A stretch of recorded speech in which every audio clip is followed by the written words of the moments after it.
Greetings, beautiful people, and welcome to episode 5 of my mini series on being retired. Now, I want to talk about technology in this one. So, this is learning about technology. Now, in my last video, I spoke about structuring your day. So, moving on now, this might be one of the things that you might look at getting involved in. I talked also about, finding things to keep you occupied, hobbies and things like that. Now, technology is one of those things that I think is really important, especially when we get to this stage in life, because a lot of us maybe rely on our children or younger people to actually help us out with it. And I think that it's something that we should try and get acquainted with ourselves. Now, since COVID, a lot more people, especially those of us who were working, had to become more acquainted with it. I'm a teacher, or I was a teacher, and I had to do Zoom lessons on Zoom, meetings, and different kind of meetings with parents, meetings with teachers, all sorts of things we had to do on Zoom. And from a social point of view, lots of people, because we weren't allowed to go out and mixing with people, we also started doing link ups, linking with friends, linking with family, and having, link ups like that, which was quite good. And people had to become familiar with using the tools. Also, as well, shopping was one of those things. We do online shopping, and that probably became more prevalent during the time of COVID. So everything was online. You have to pay bills online and all sorts of things you have to do online. As well as we know, people book holidays. I mean, those are things that people were doing beforehand. So, as we've gotten older, when we get to the stage where we've retired and we're not working and we don't probably have to deal with technology as much, we tend maybe not to use it. And we get our children or the younger heads, whoever we've got younger in our family, oh, can you help me with the phone? Can you book this for me? Can you buy something for me? Do it online. And, they're quite happy with doing that. As anything we didn't understand, we just asked them and they would do it. And as I said, they're quite happy with doing that.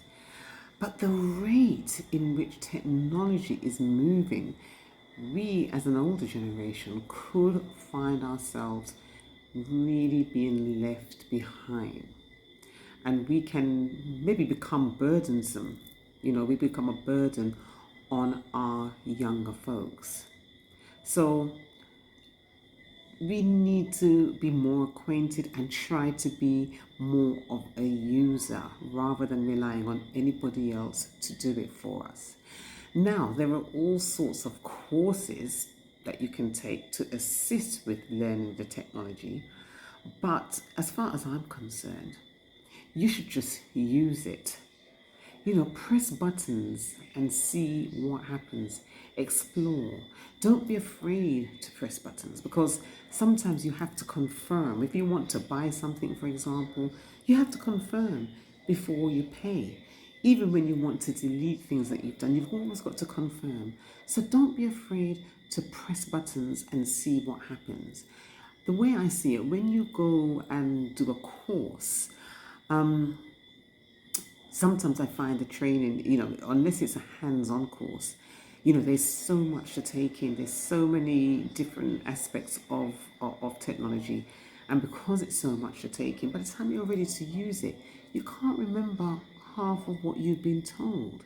So I believe in just doing it yourself, exploring, asking questions if need be to help you, but trying and doing it yourself. So what I'm saying here is you to try and gain an interest in technology. You don't have to be a content creator or anything, any such thing, you know, but you can get lots of ideas. lots of information. You can get things like recipes. You can get all sorts from using the technology.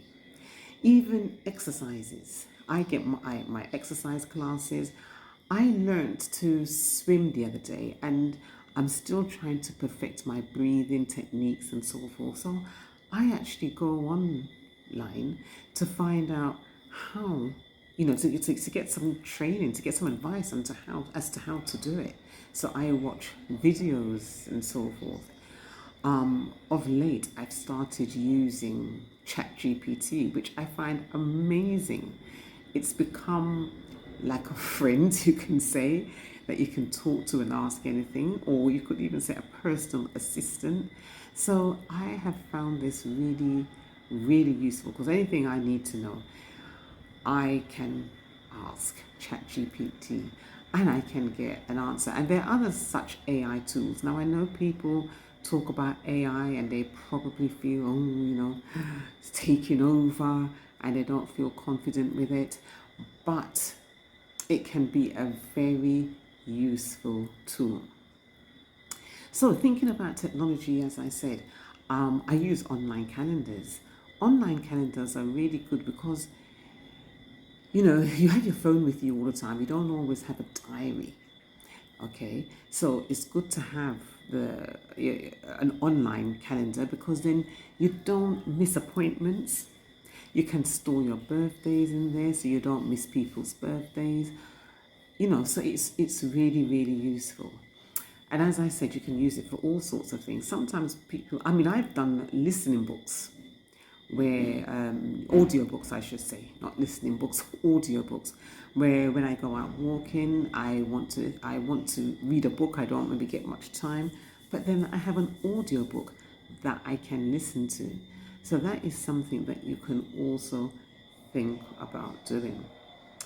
And you've got so many other things on there. As I said, when I'm doing my exercise, I tend to use the step counters to see how many steps I've walked. I use a timer if I'm doing yoga and holding positions and I need to, time myself. And people also use it for like blood pressure monitors and so forth. You can store your pictures and videos that you don't want to lose. The list goes on and on.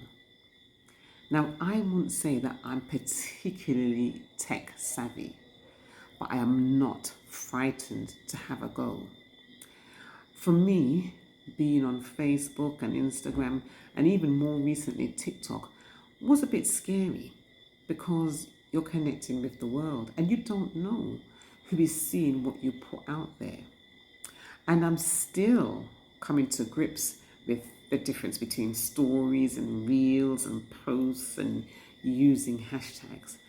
But what I'm trying to say to you is that I am not frightened to have a go and see what happens. There's always somebody that I could ask. I don't have to ask them to do it for me, but they can give me advice if they think I'm not doing it correctly, or if they think I could do something that would make it more interesting, more attractive, So there's always advice to be given. And I also run a YouTube channel. So you're presently watching this on YouTube. So there are lots of things that, to do with technology that do present a challenge, because I have found some aspects very challenging, using the apps to make my material more aesthetically pleasing. That was quite challenging, but I persevered and I was able to do it. And I'm still learning. I still haven't conquered everything. So as I say, there really is nothing to be fearful of when using technology. All you need is a phone, because you can do most things on your phone now, or a laptop, or a notepad. Any of those items you can use. And just go on and see what you can find. Become a user, get familiar with it. I'd love to hear how you're getting on. Perhaps you can, drop me a message and let me know how you are getting on. So yes. Anyway, I think I'm going to close it there because I think I've said, all that I really need to say about using technology. But it can take a lot of your time, yes. And you might find that you really don't have time to do anything else. But, it can be very enjoyable as well because there is so much that you can do with it. And as a person who is retired, I just think, you've got the time. It's a challenge. You're learning something new because, as you know, we never stop learning. And you're learning something new. So give it a go and let me know how you get on. And please, if you like what I'm putting up, please don't forget to like and subscribe. Okay, that's it for now. I'm going to sign off. My next episode, episode 6, will be my last episode in my series. So do tune in for that. Stay blessed. This is Missy Mac, over, not out. Bye for now.